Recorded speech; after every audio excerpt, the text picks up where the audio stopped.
मंडळी नमस्कार। काल म्हणजे दिनांक 24 मे रोजी झालेल्या लाईव्ह कार्यक्रमाचे जे प्रश्न सुटले होते, अनुत्तरित प्रश्न होते, ते प्रश्न आणि त्याचे उत्तर आपण आज घेणार आहे।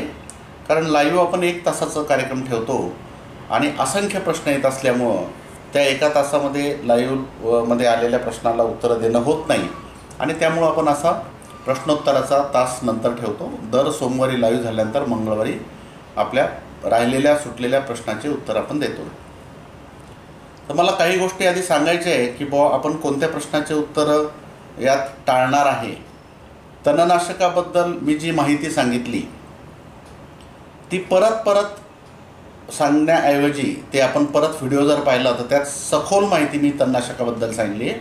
त्यामुळे जे तणनाशकाचे प्रश्न आहेत की ज्याच्याबद्दल मी आधीच माहिती सांगितली आहे ते मी प्रश्न घेत नाही।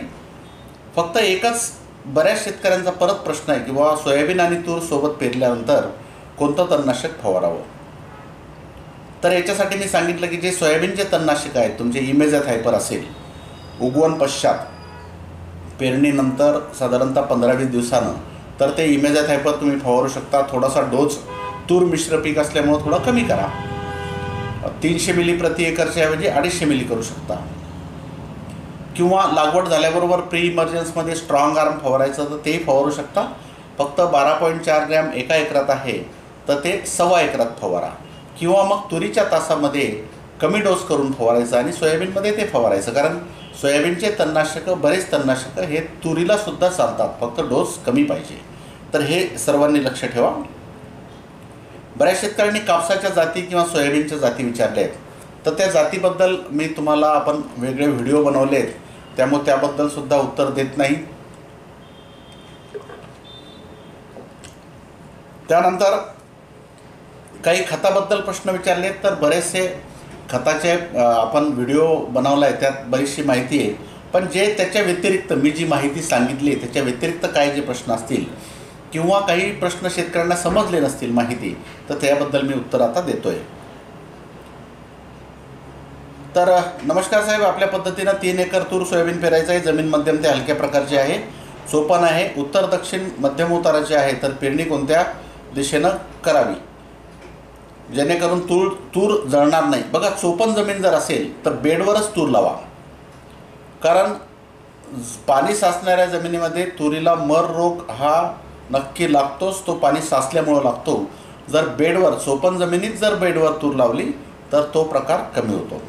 आणि उत्तर दक्षिण कोणतीही पेरणी केलेलं, कोणत्याही पिकाची उत्तर दक्षिण जर करू शकला तर उत्तर दक्षिण पेरणी केलेलं कधीही चांगलं।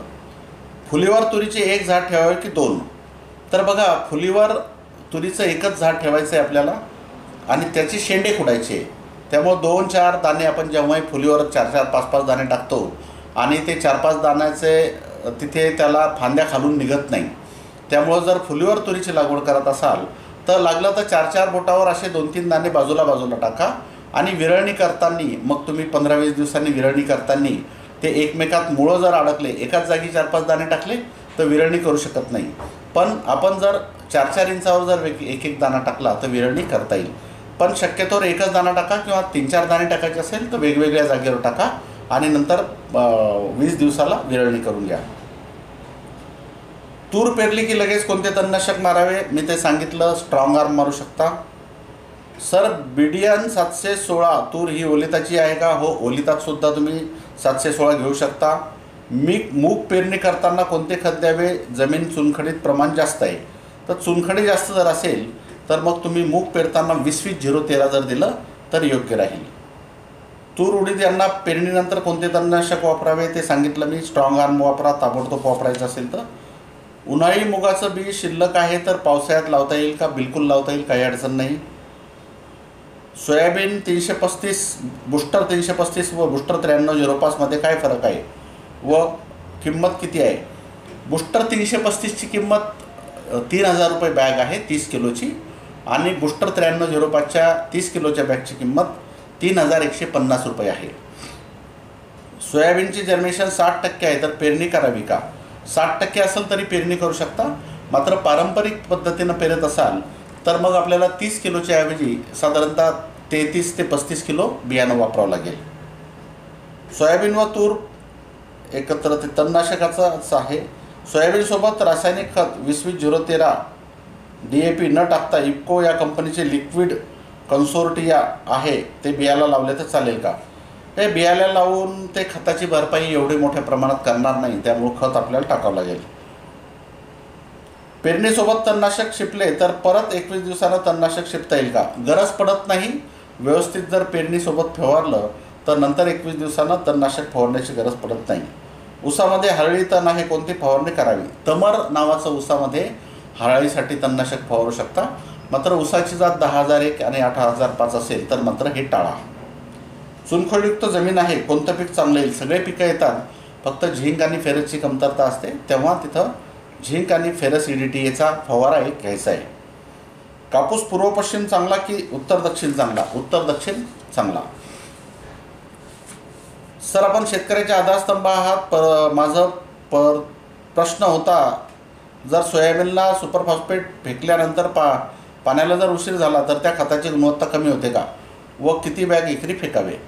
जर तुम्ही सिंगल सुपरफॉस्फेट 8 दिवस 15 दिवस 1 महिनाही आधी शेतात फेकून दिलं तर त्याची गुणवत्ता कमी होत नाही. फक्त त्याला मातीत मिसळून घ्या, 2-4 दिवसात कधी वखरून घ्या. मातीत मिसळलं तर त्याचा वाईट परिणाम काही होत नाही. एकरी 3 बॅगाची शिफारस आहे, तुम्ही 2 बॅगासुद्धा पेरू शकता.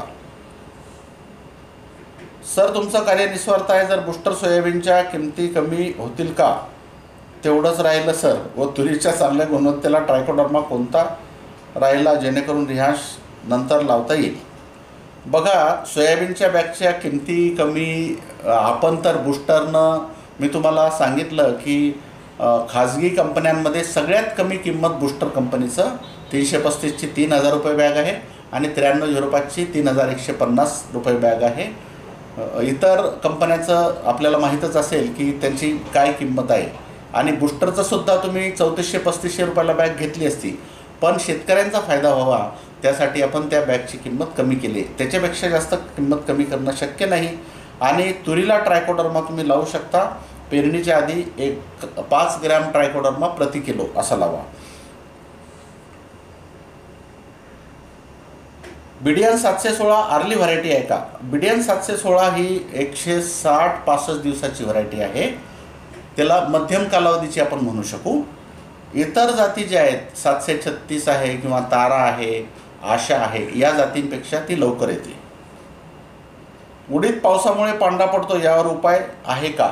उडीद पावसामुळे जो पांढरा पडतो त्याच्यावर काही उपाय नाही. पाऊस नाही आला तर तो पांढरा पडणार नाही. तूर व उडीदमध्ये स्ट्रॉंग आर्म मारावे का? हो, मारू शकता.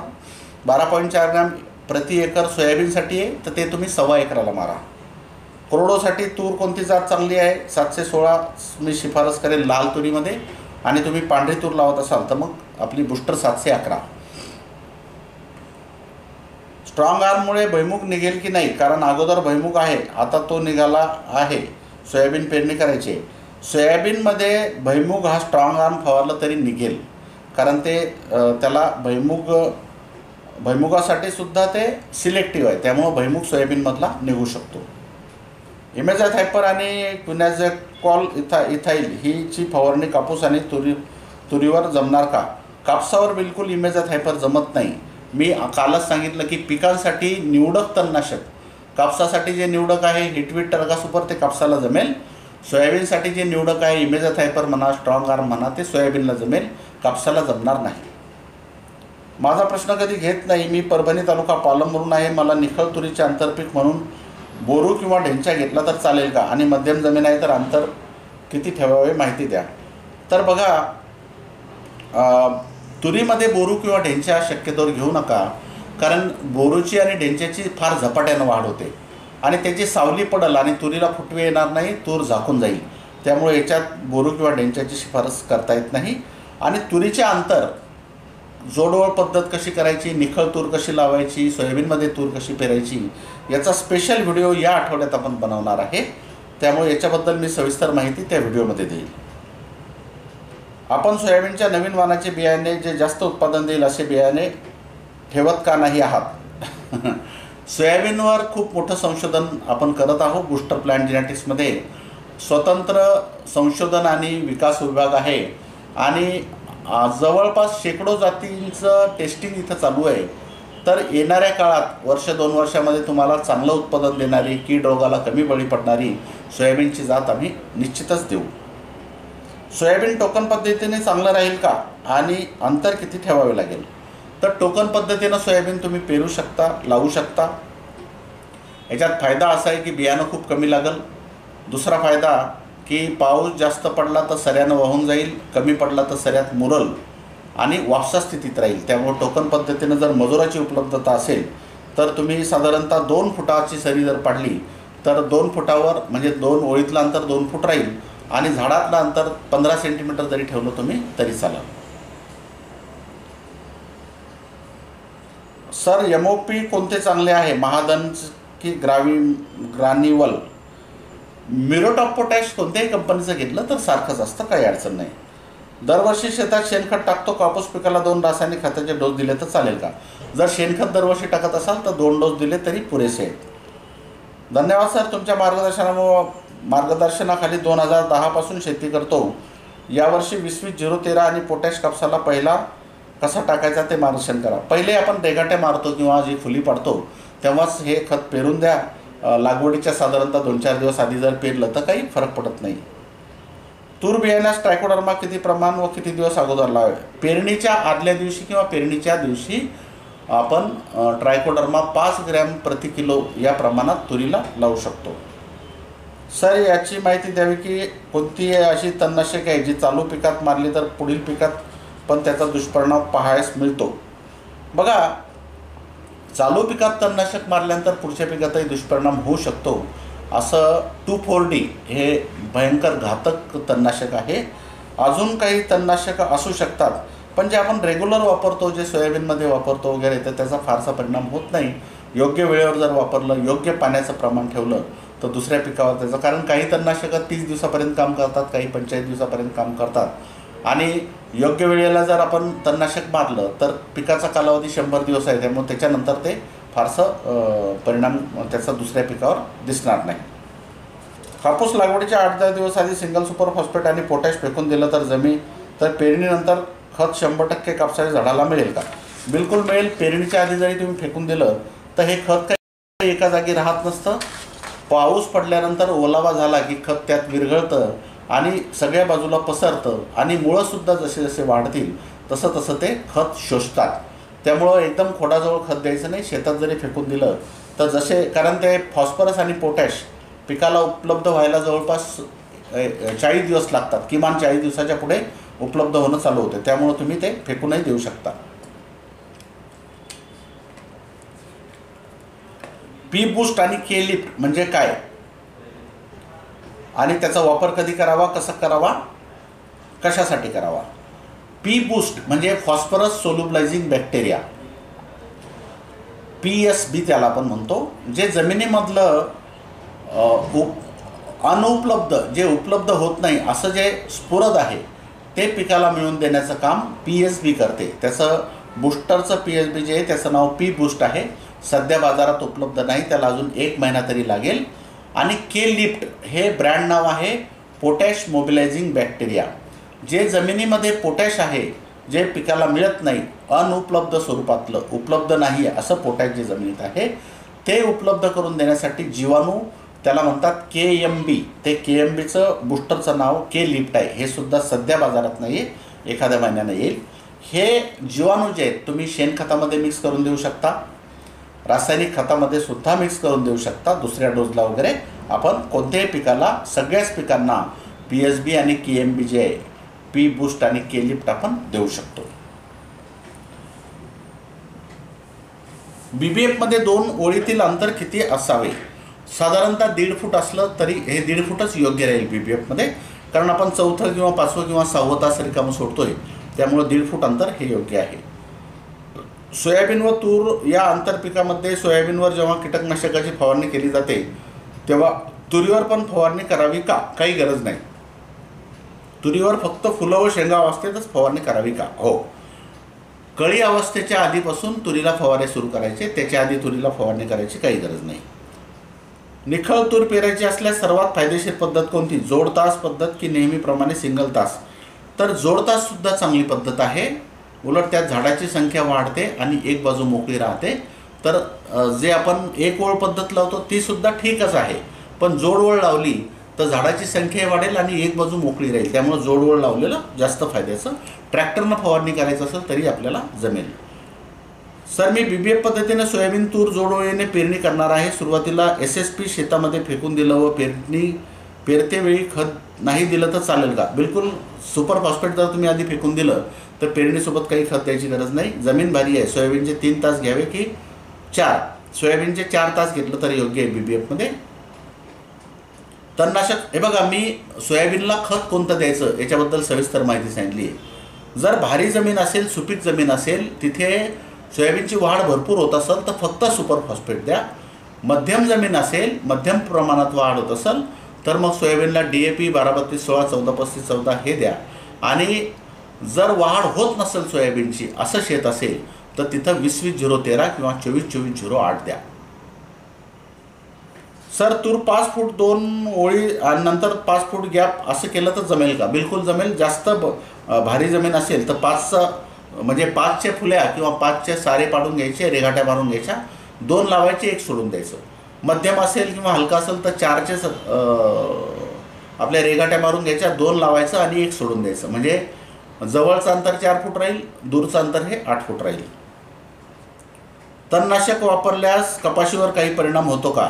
योग्य तणनाशक योग्य वेळी, योग्य ओलावा असताना, योग्य पिकाची वाढ असताना, योग्य प्रमाणात जर वापरलं तर कपाशीला थोडासा झटका बसतो. तो झटका बसू नये त्यासाठी शॉकअप त्याचसोबत जर वापरलं तर त्याला कापसाला नुकसान होत नाही.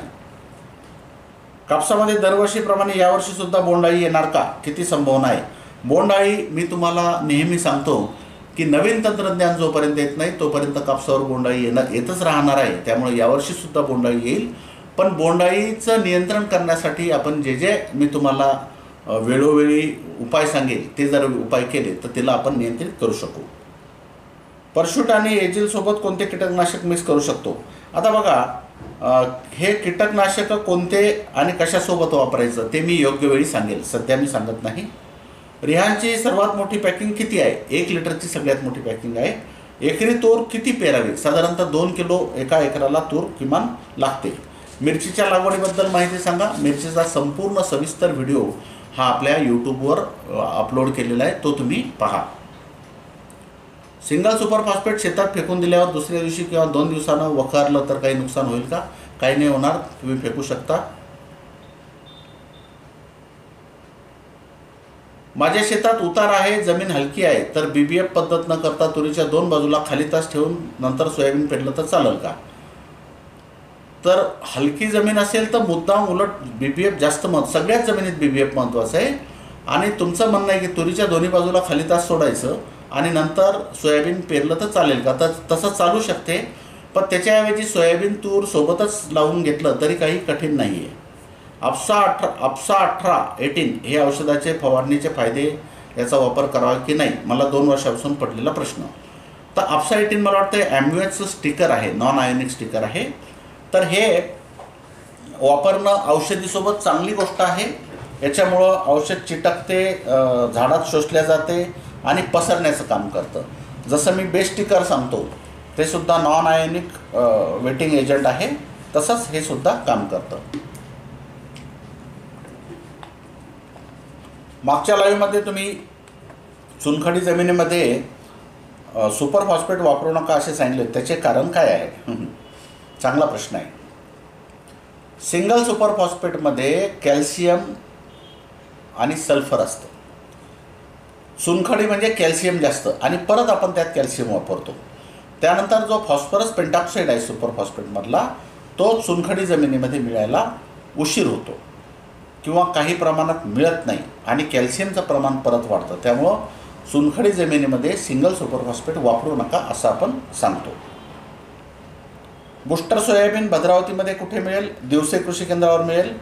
सोयाबीन व तुरीला रिहान्ससोबत ट्रायकोडर्मा व बायोस्टिन लावले तर चालेल का? प्रमाण सांगा. सोयाबीन व तुरीला रिहान्ससोबत नाही, रिहान्स लावून घ्यायचा आधी आणि त्यानंतर ट्रायकोडर्मा लावू शकता किंवा बायोस्टिन लावायचं असेल तर आधी बायोस्टिन लावा, नंतर रिहान्स लावा. या बीज प्रक्रियेमध्ये एक क्रम मी तुम्हाला सांगतो. जर बुरशीनाशक लावायचं असेल तर रासायनिक बुरशीनाशक म्हणजे आपल्या बॅगमधलं थायरम किंवा व्हिटावॅक्स कार्बोक्झिम प्लस थायरम हे आधी लावायचं, त्यानंतर रिहान्श लावायचं. हे तुम्ही पेरणीच्या 8-15 दिवस आधी लावू शकता. आणि जर तुम्हाला ट्रायकोडर्मा म्हणजे जीवाणू कुठलाही लावायचा असेल, ट्रायकोडर्मा घ्या किंवा रायझोबियम घ्या किंवा PSB घ्या, तर हे पेरणीच्या 2-4 तास आधी लावा, त्या दिवशीच लावा. या पद्धतीनं आणि या क्रमानं आपण बीज प्रक्रिया करू शकता. सोयाबीनला पेरणीसोबत सुपर फॉस्फेट दिलं तर पुढे फवारणीतून दिलं नाही तर पुढे फवारणीतून दिलं तर चालेल का? सोयाबीन घेण्याची पहिली वेळ आहे. तर सुपर फॉस्फेट सुरुवातीला द्या. तुम्ही सुपर फॉस्फेट फवारू शकत नाही. फॉस्फरस आपण वेगवेगळं 1261, 05234 याच्यातून फॉस्फरसची फवारणी देऊ शकतो पिकाला, पण सुपर फॉस्फेटची इतकी भरपाई ते करणार नाही. 1 वर्ष झालेल्या सीताफळ बागेत सोयाबीन नंतर पेरणीनंतर स्ट्रॉंग आर्म हे तणनाशक चालेल का? शक्यतोवर वापरू नका. जर वापरायचंही असेल या सीताफळाच्या बागमध्ये सोयाबीन पेरून स्ट्रॉंग आर्म जर वापरायचं असेल तर हवा नसताना आणि त्या झाडाची सावली, सीताफळाची सावली जेवढ्या भागात पडते तेवढ्या भागात ते पडायला नको. सोयाबीनमध्ये स्ट्रॉंग आर्मसोबत ग्रामोक्झोन मारले तर चालेल का? बघा, स्ट्रॉंग आर्मसोबत ग्रामोक्झोन वापरायची गरज नाही, कारण तुम्ही जेव्हा पेरणी कराल त्याच्या मागे रासणी जेव्हा होते तेव्हा निघून आलेलं गवत जर जळालं तर स्ट्रॉंग आर्म सोबत ग्रामोक्झोन वापरण्याची गरज नाही. पण उगून आलेलं तण जर असेल तर मात्र मग स्ट्रॉंग आर्मसोबत तुम्ही ग्रामोक्झोन वापरू शकता. सोयाबीनच्या बॅगला काही होईल का? खत आणि सोयाबीन विकत आणले आहे आणि खतावर सोयाबीनच्या बॅगा ठेवल्या आहेत झाकून, तर सोयाबीनच्या बॅगला काही होईल का? कारण पेरणी अजून 1 महिना वेळ आहे. तर वरती जर सोयाबीन ठेवलं असेल खताच्या वर तर काही अडचण नाही. BDN 2013-41 गोदावरी कृषी संशोधन केंद्र बदनापूर संशोधित तुरी जातीबद्दल माहिती द्या. तर ही गोदावरी ही जी जात जी आहे ही नवीन वाण आहे. आपल्या बदनापूर रिसर्च सेंटरचं नवीन संशोधन आहे. चांगली जात असू शकते, मी स्वतः डोळ्यानं अजून पाहिली नाही, पण ज्या शेतकऱ्यांकडे काही ट्रायल होत्या त्यांना आम्ही विचारणा केली त्याच्या परफॉर्मन्सबद्दल, तर त्यांची संमिश्र प्रतिक्रिया आली आणि काही शेतकऱ्यांचं म्हणणं आलं की आपली जी 711 आहे ती हिच्यापेक्षा गोदावरीपेक्षाही सरस आहे. ऊस या पिकाला कोंबडी खत देणे योग्य आहे का? देऊ शकता. बुस्टर सोयाबीन शेगावमध्ये कधी येईल? बघा, बुस्टर सोयाबीन हे सगळीकडं येत्या 2-3 दिवसामध्ये म्हणजे बहुतांश ठिकाणी पोचलं आहे आणि काही ठिकाणी राहिलं ते 30-31 तारखेपर्यंत पोचून जाईल. पण काही शेतकरी जेव्हा मागणी करतात तेव्हा ते विक्रेता त्याच्याकडं जर संपलं असेल तर ते आलंच नाही असंही म्हणू शकतात, किंवा ज्यांच्याकडं खरंच संपलं आहे ते तसं सांगू शकतात. तर आपल्याला थोडं शोधून 4 ठिकाणी चौकशी करून नंतर आपण निर्णय घ्यावा. बहुतांश ठिकाणी सोयाबीन पोचलं आहे आणि जिथं राहिलं आहे तिथं 31 मे पूर्णपर्यंत जवळपास सगळीकडं ते पोचून जाईल. रासायनिक खतामध्ये दुसरे खत मिसळल्याने त्याचे उदासीकरण होऊन ती खराब होते का? का जमिनीत स्थिर होतात? नाही, रासायनिक खतात दुसरं खत म्हणजे जसं आपण सुपर फॉस्फेटमध्ये युरिया मिसळला किंवा पोटॅश मिसळलं तर त्याचं काही खराब होत नाही, ते काही चिंता करू नका. तुम्ही गेल्या वर्षी लाईव्हमध्ये म्हटले होते की कापसाचे देशी वाण ट्रायलमध्ये आहे, 2021 पर्यंत देऊ शकू, त्या वाणाचं काय झालं? तर बघा, मी मागच्या वर्षी मला थोडी आशा होती, जे देशी वाण म्हणजे जे आपण AK5 वगैरे पूर्वी पेरत होतो, बारकी पराठी ज्याला म्हणतात आपल्या विदर्भात किंवा मराठवाड्यातसुद्धा पूर्वी जे कापूस लावायचं, तर त्या जातीवर माझं संशोधन चालू आहे. पण आज रोजी शेतकऱ्यांना एकदम आवडेल असं जात आमच्या हातात नाही आहे, कारण त्याचं बोंड सध्याच्या जातीचं आम्ही निरीक्षण करतो आहे, तिचं बोंड बारीक आहे आणि बारीक बोंड असल्यामुळं मग ते शेतकऱ्याला आवडणार नाही. बाकी गुणधर्म सगळे चांगले, तर मोठ्या बोंडाची तशी जात आमचं संशोधन करणं चालू आहे आणि आल्यानंतर मी तुम्हाला नक्की देईल. त्यामुळं सध्या तरी ते शेतकऱ्याला आवडणार नाही असं समजून मग आपण ती बाजारात दिली नाही. गव्हाच्या शेतात कपाशी लावायची आहे, गहू व तण उगू नये म्हणून कोणतं तणनाशक लागवडीपूर्वी वापरावे? गव्हाच्या शेतात कापूस लावल्यानंतर तुम्ही मग टर्गा सुपर वापरू शकता आणि रुंद पानाच्या तणासाठी हिटवीट. मी शेणखत कंपोस्ट करून चाळून त्यामध्ये ट्रायकोडर्मा PSB KMB आणि रायझोबियम मल्टिप्लाय करून ठेवलं आहे. तर मी पेरणी आधी थोडे 2 महिन्यानंतर वापरायचे आहे. प्लॅस्टिकच्या पोत्यात भरून ठेवलं तर चालेल का? शक्यतोवर प्लॅस्टिकच्या पोत्यात हे जीवाणू न ठेवता आपलं गोनपाट जे असतं सुती पोतं त्याच्यात जर ठेवलं तर जास्त चांगलं. सर 2 तास कापूस आणि 1 तास तूर लावले तर अंतर किती असावे? पण एवढी दाट तूर लावू नका. कापसात तूर शक्यतोवर लावणं टाळा असं मी म्हणतो. आणि लावायची असेल तर 4-5 तास कापसाच्या नंतर मग 1 तास तुरीचं असं घ्या. हलक्या जमिनीत BBF पेरणी किंवा पद्धत वापरली चालेल काय? हो, हलक्या जमिनीत सुद्धा BBF पद्धत वापरा. उताराला आडवी पेरणी करा. फेब्रुवारी महिन्यात रियांची बीज प्रक्रिया केली होती. काही बियाणे शिल्लक आहेत, तर या बियाण्याची आता पेरणी डोबणी केली तर चालेल का? बिलकुल चालते, काही अडचण नाही. तूर पिकाची फुले राजेश्वरी ही जात कशी आहे?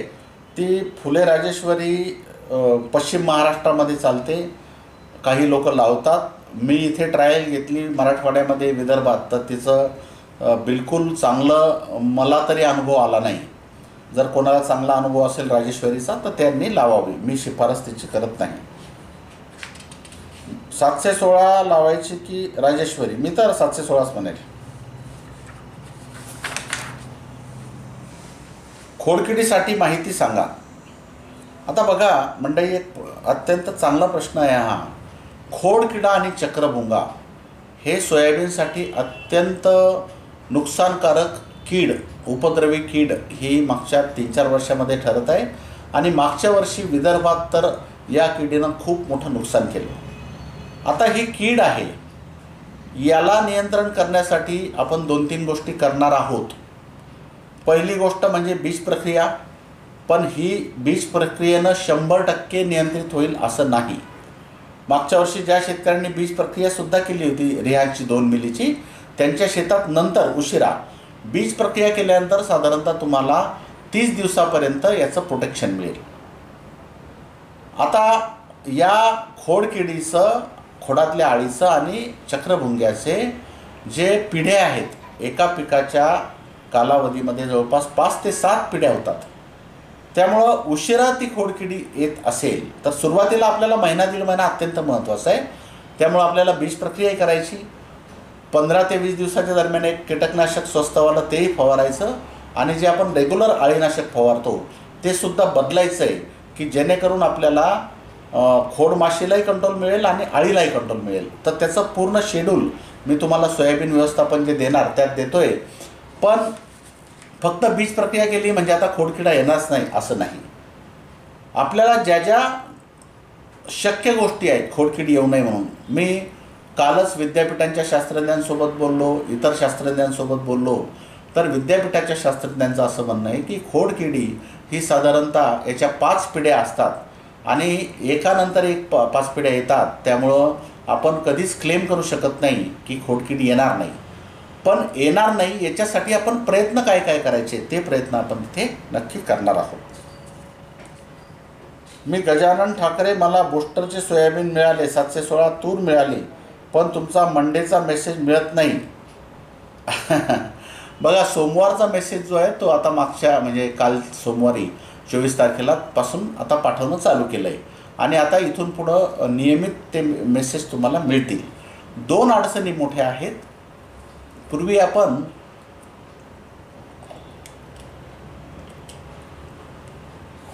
जेव्हा ठरवलं तेव्हा SMS पाठवू शकत असे.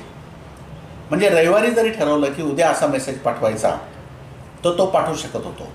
मात्र आता फार मोठी अडचण आली आहे ती ट्रायची. म्हणजे तुमच्या भारत सरकारनं नियमावली केली, जे बल्क मेसेज आपण पाठवतो तर त्या मेसेजचं आधी तुम्हाला अप्रुव्हल घ्यावं लागतं. अप्रुव्हल म्हणजे त्याची परवानगी घ्यावी लागते. किमान 8-10 दिवस तुम्हाला तो मेसेज टाकावा लागतो. त्याचं परवानगी मिळाल्यानंतर मग आपण तो मेसेज शेतकऱ्यांना पाठवू शकतो. त्यामुळे फार मोठी अडचण यावर्षी किंवा इथून पुढं आपल्याला येणार आहे. कारण आपल्याला पावसाबद्दल जे अंदाज द्यायचे ते अंदाज आपण शनिवारी किंवा रविवारी ठरवतो आणि पुढच्या आठवड्यातला अंदाज देतो. पण या तुमच्या भारत सरकारच्या अटीमुळं 8 दिवस आधी आपल्याला त्या मेसेजचं आपल्याला अप्रुव्हल म्हणजे परवानगी घ्यायची आहे. त्यामुळं इथून पुढच्या मेसेजचे माहीत नाही काय होतं. मला हवामानाच्या अंदाजाच्या मेसेजला थोडंसं आपल्याला माहीत नाही काय करू शकतो. आमचा प्रयत्न चालू आहे की 2 दिवसात आपल्याला परवानगी त्याची मिळाली पाहिजे. तसं मिळालं तर ठीक आहे, नाही तर ते मेसेज हवामानाच्या अंदाजाचे आपण पाठवू नाही शकणार.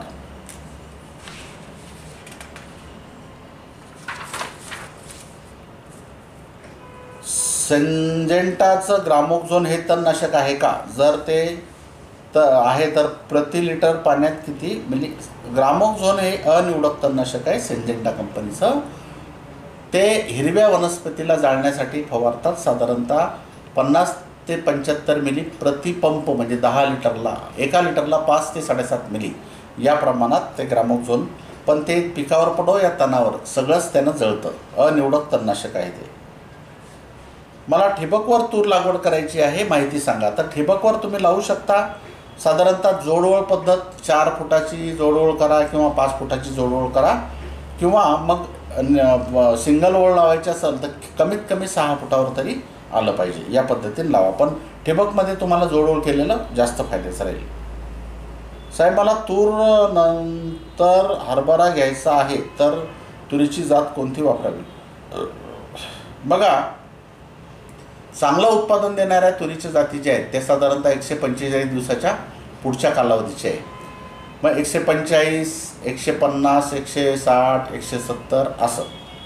तर 150-55 दिवसानंतर जर तुम्ही हरभरा, म्हणजे 150 दिवस म्हणजे जुलै, ऑगस्ट, सप्टेंबर, ऑक्टोबर, नोव्हेंबर, 15 नोव्हेंबरच्या नंतर जर हरभरा पेरण्याची, बागायती हरभरा पेरण्याची तुमची तयारी असेल तर मग तुम्ही आपली बुस्टर 716 घेऊ शकता. पांढरी असेल तर बुस्टर 711 घ्या.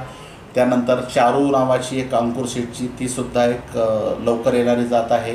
दप्तरी 48 आहे. यापैकी कुठलीही जात तुम्ही निवडू शकता.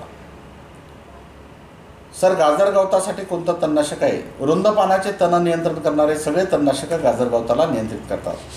जमिनीत पावसाळ्यात खूप पाणी साचून राहतं, जमीन काळी, काय पीक घेता येईल प्लीज सांगा. जर पाणी साचून राहतं तर पहिली गोष्ट म्हणजे पाणी जमिनीच्या बाहेर काढा. त्याच्याशिवाय पीक कोणतं घ्यावं हे आपल्याला समजणार नाही. पाणी शेताच्या बाहेर काढण्यासाठी सर करा आणि मग तो सर शेताच्या बाहेर काढा. आणि जे काय पीक घ्यायचं ते बेडवर घ्या. बेड तयार करा. मोठ्या ट्रॅक्टरच्या बेड मेकरनं बेड तयार करून, म्हणजे सरीत पाणी साचल आणि वरती जे आहे ते पिकाचे मूळ जे ते कोरड्यात राहतील. कापूस 1 महिन्याचा झाल्यावर 2 तासामध्ये फट्यात प्री इमर्जन्स तणनाशक फवारता येईल का? तुम्ही हिटवीड फवारू शकता.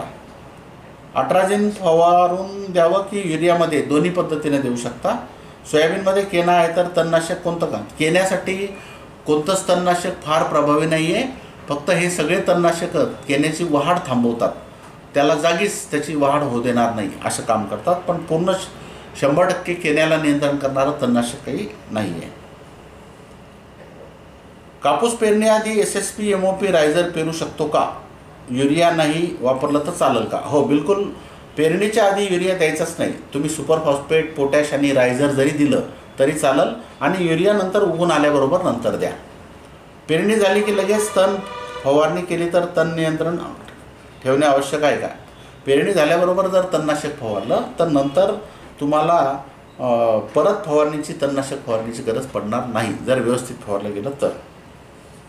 तणनाशकांना जमिनीचा पोत खराब होतो का? मी सांगितलं की जर गरजेनुसार वर्षातून एखाद्या वेळेस जर वापरलं तर जमीन खराब होणार नाही. पण अतिरेकी वापर केला, खूप जास्त वापर केला तर जमिनीतल्या जीवाणूची संख्या घटू शकते. आपण दिलेल्या माहितीनुसार यावर्षी शेती करणार आहोत. सोयाबीन बीज प्रक्रिया झाली आहे. कपाशीमध्ये कोथिंबीर घेतली तर चालेल का? कोथिंबीरचा अनुभव माझा काही फारसा नाही आहे. कापसामध्ये तुम्हाला जर अनुभव असेल तर तुम्ही घेऊ शकता. बुस्टर 716 हे तुरीचं वाण वर्धा डिस्ट्रिक्टमध्ये लागवड करायला येईल का आणि कुठं मिळेल? सगळीकडे मिळेल वर्धा जिल्ह्यामध्ये, आणि आपण तिथे लागवड करू शकता. बुस्टर 716 ही जात आपल्या विदर्भासाठीच आपण शिफारस केलेली आहे, आणि बुस्टर 711 ही मराठवाड्यासाठी पांढरी तूर आहे. कापसामध्ये तूर 4/1 या तासानं पेरणी केली तर चालेल का? कापूस जर 4 फुटावर लावत असाल तर मग 4-5 ओळीनंतर 1 ओळ तुरीची लावू शकता. सोयाबीनमध्ये तणनाशकासोबत 19-19 हे खत फवारणी केली तर चालेल का? शक्यतोवर नका फवारू. सोयाबीन व तूर पेरणी पूर्व पश्चिम का उत्तर दक्षिण, सगळ्याच पिकांची पेरणी उत्तर दक्षिण जर करू शकला तर चांगलं आहे. पेरणीनंतर तण उगवणीपूर्वीचे तणनाशकाबद्दल सगळं सांगितलं आहे मी. सोयाबीन 335 बुस्टर व 9305चे भाव मी सांगितले. बुस्टर 335 3000 रुपये, बॅग 30 किलोची, आणि 30 किलोची बुस्टर 9305ची बॅग ही 3150ची आहे. कापसाला मायकोरायझाचं सीड ट्रीटमेंट केलं तर चालेल का? बिलकुल चालेल, चांगलं आहे. ठिबकवर कपाशी लागवड करताना 1 बी लावायचं का 2 बी? 1 बी लावा आणि ताबडतोब खाडे भरून घ्या, म्हणजे मग तिथं कारण खाडे भरायला उशीर जर झाला ते झाडं लहान राहतात. लवाळा जाईना वावरातला कोणतं औषध फवारावं? लवाळ्यासाठी मी कालसुद्धा सांगितलं, सोपी आयडिया आहे. राजगिरा घ्या, एकरी 1 किलो. ते लवाळ्याच्या शेतात फेकून द्या, तो वाढला की ते लवाळ्याच्या मुळाला संपून टाकेल. माझ्या शेतात पराठीला दरवर्षी फुलं पातं लागतात पण टिकत नाही, काय कारण? पातं फुल न टिकण्याचे अनेक कारण आहेत. त्यातलं पहिलं कारण म्हणजे बोरॉनची कमतरता जर असेल तर पाते दिसतात, फुलं दिसतात, पण पोलोनेशन न झाल्यामुळं बोंडात कन्व्हर्शन होत नाही. दुसरं, नत्र कमी झालं किंवा नत्र जास्त झालं. तिसरं म्हणजे तुमचं अन्नद्रव्य कमी पडलं, पाऊस कमी झाला किंवा पाऊस जास्त झाला, असे अनेक कारणं आहेत. तर ते आपल्याला शोधावं लागेल. सर मी काल ऊस लागवड केली आहे, तर ऊसाची उगवण क्षमता चांगली होण्यासाठी काय उपाय करू शकतो? आता काही उपाय नाही. लागवड करताना तुम्हाला कोरडी लागवड करून थोडी थोडी माती त्याच्यावर घ्यायची असती, मग तुमची लवकर उगवण झाली असती. मोसंबीमध्ये कोणतं तणनाशक मारायचं? जर गवत उगून आलेलं असेल तर मोसंबीवर न पडता फक्त गवतावर तुम्ही ग्लायफोसेट किंवा पॅराकॉट डायक्लोराइड हे फवारू शकता. सर आज तुम्ही उत्तरं देऊन नाही राहिले. आता बघा, एवढं कंटिन्यू बोलल्यानंतर 1 तास तुम्ही जर माझ्या इतकं बोललात कंटिन्यू सतत, तर तुम्ही पहा तुमची काय अवस्था होते. तर त्यामुळं आपण ते लाईव्ह वेगळं केलं आणि प्रश्न उत्तरं वेगळे केले, आणि जास्तीत जास्त प्रश्न मी घ्यायचा प्रयत्न करतो आहे.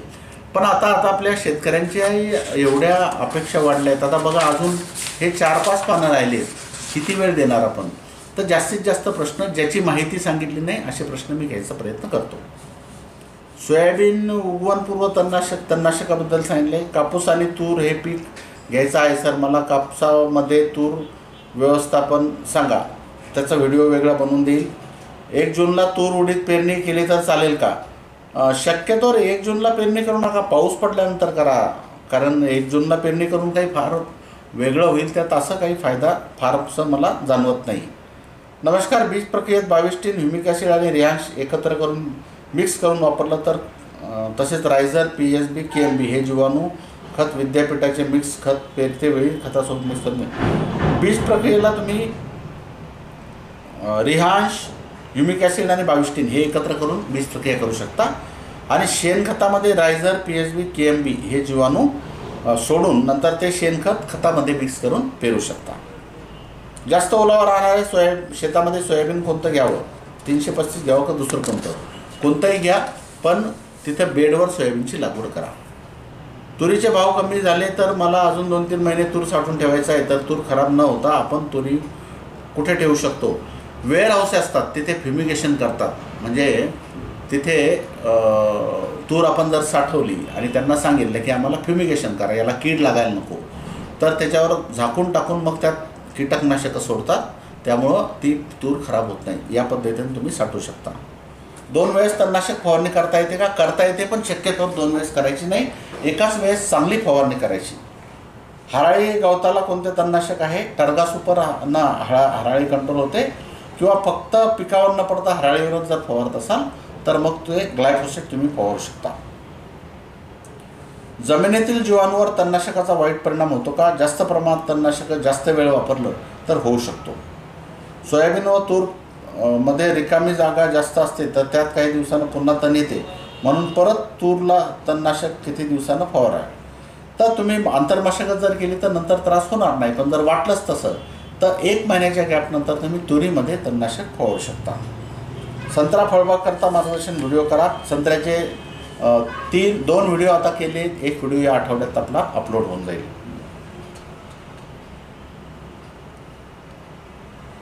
रासायनिक खताचे बाजारभाव वाढले का? वाढले होते, आता परत ते लेवलला आले. सोयाबीन कुटार कसे कुजव यावर व्हिडिओ बनवा. आता जे आहे ते उकंड्यात टाकून द्या सध्या, आणि नंतर पुढचं सोयाबीन निघायच्या आधी आपण मग त्याच्यावर व्हिडिओ बनवू. त्याला काहीच नाही. जे आपण उकंडा असतो आपल्या शेणखताचा, जनावराचं जे म्हणजे शेण असतं, मलमूत्र असतं, अर्धवट खाल्लेला कडबा असतो, तर ते सगळं आपण गड्ड्यात टाकतो, त्याला उकंडा म्हणतो. त्यात सध्या कुटार टाकून द्या. जर मिळालं तर डिकम्पोजर किंवा ट्रायकोडर्मा त्यात सोडा, पाणी सोडा, मग ते कुजून जाईल. अद्रक उगवण पश्चात तणनाशक आहे का? अद्रकाला उगवण झाल्यानंतर गवतवर्गीय तणासाठी टर्गा सुपर आहे, बाकी रुंद पानाच्या तणासाठी काहीही नाही. सर, महाबीजचं फाउंडेशन बियाणे सोयाबीन पेरावं का? हो, पेरू शकता महाबीजचं फाउंडेशन, काय अडचण नाही. कापूस लावून 15 दिवसात तण आलं तर तणनाशक कोणतं फवारावं? मी सांगितलं आहे सगळं त्याबद्दल. रियाड 100 मिली पाणी 100 मिली बियाण्याला लावून लगेच ट्रायकोडर्मा लावलं तर चालेल का? हो, त्याला सुकू द्या आणि सुकल्याबरोबर मग ट्रायकोडर्मा लावलं तरी चालेल. बुस्टर 716 तुरीच्या बॅगची किंमत काय आहे? तर 300 रुपये MRP आहे त्याची, त्याच्यापेक्षा कमी किमतीत तुम्हाला मिळेल. फुलीवर खत टाकून त्यावर सरकी टोबली तर चालेल का? फुलीवर खत टाकून त्याच्यावर सरकी टोबायची नाही. खत हे गड्ड्यात टाकायचं, त्याच्यावर माती लोटायची, आणि त्याच्यानंतर म्हणजे सरकीमध्ये आणि खतामध्ये 2-3 इंचाचं अंतर असावं. खतावर जर सरकी टोबली तर ती जळून जाणार. त्यामुळं खत बाजूला टाका आणि बाजूला सरकी लावा, किंवा खत खोल टाका आणि नंतर मग त्याच्यावर माती टाकून नंतर सरकी लावा.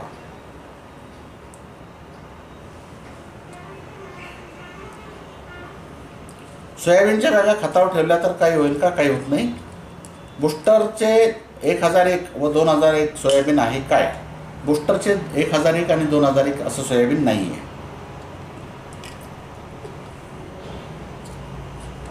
सोयाबीन एकरी किती पेरायला पाहिजे?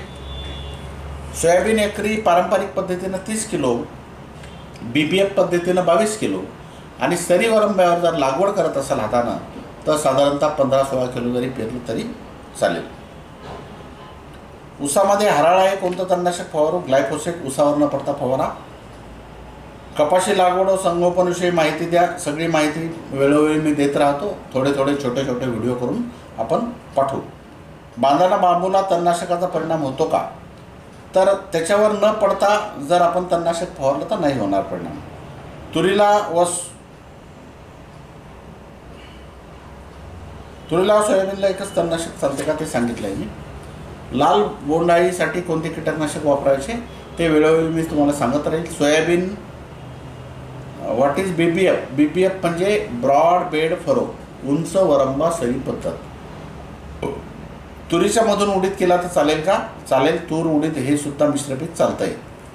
कपाशीला बीज प्रक्रिया करणं पडते का? काही गरज नाही. कापसाला आधीच औषध लावलेलं असतं, इमिडाक्लोप्रिड लावलेलं असो.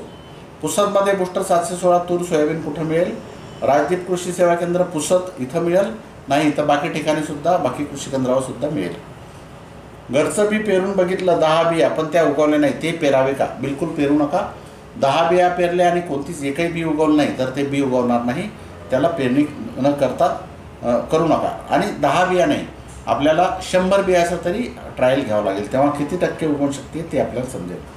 रायझोबियम PSB अशा प्रकारच्या जीवाणूंचा सोबतच एकत्र मिसळून उपयोग केला तर चालेल का? चालेल, पण शक्यतो वेगवेगळे जर वापरलं तर जास्त फायदा होतो त्याचा. सोयाबीनमध्ये तण काढता तर परत तण येत आहे, 2 वेळा तणनाशक वापरलं तर जमेल का? शक्यतो 2 वेळा तणनाशक सोयाबीनमध्ये वापरायचं नाही. पहिल्या वेळेस जर व्यवस्थित एकदम वापरलं गेलं तर दुसऱ्या वेळी वापरण्याची गरज पडत नाही. गेल्या वर्षीच्या तुरीच्या रानावर यावर्षी तूर लागवड केल्यास मर रोगाचा आणि बुरशीचा प्रादुर्भाव होऊ शकतो का? होऊ शकतो, पण मुद्दाम होईलच. गेल्या वर्षी तूर लावलेल्या शेतात तूर लावली तर परत मुद्दाम होईलच आणि दुसरीकडे होणार नाही असं नाही. कपाशी लावली तर वाढ खूप होते, लिओसिन आणि शेंडे फुटले सुद्धा तरीसुद्धा वाढ होते.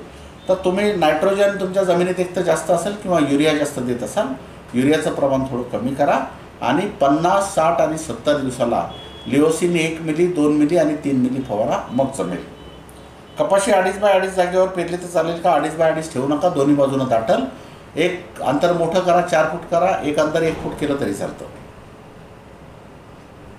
सोयाबीन कोणत्या कंपनीत चांगलं आहे? मी तर म्हणेल बुस्टरचं चांगलं आहे, महावीरचं चांगलं आहे, अंकुरचं चांगलं आहे, काही अडचण नाही.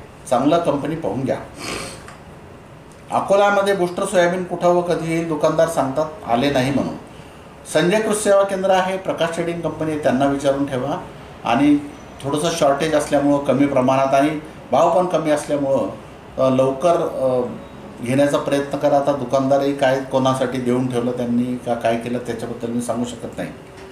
सर मी वर्धामधून बोलतो. आनंद ट्रेडर्स केळझरमधून सोयाबीन 3150 रुपयाला बॅग प्रमाणे मिळालं. तर जर 9305 असेल तर त्याचं MRP 3150 आहे, मग योग्य आहे, काही अडचण नाही. मात्र 335 जर असेल तर त्याची MRP आपली बुस्टर 335ची MRP 3000 रुपयाच आहे. हदगाव इथे अजून 335चं सोयाबीन आलं नाही, कधी येईल? 2-3 दिवसात येऊन जाईल सगळीकडे. सोयाबीनच्या दुसऱ्या जातीचं संशोधन करा. संशोधन चालू आहे.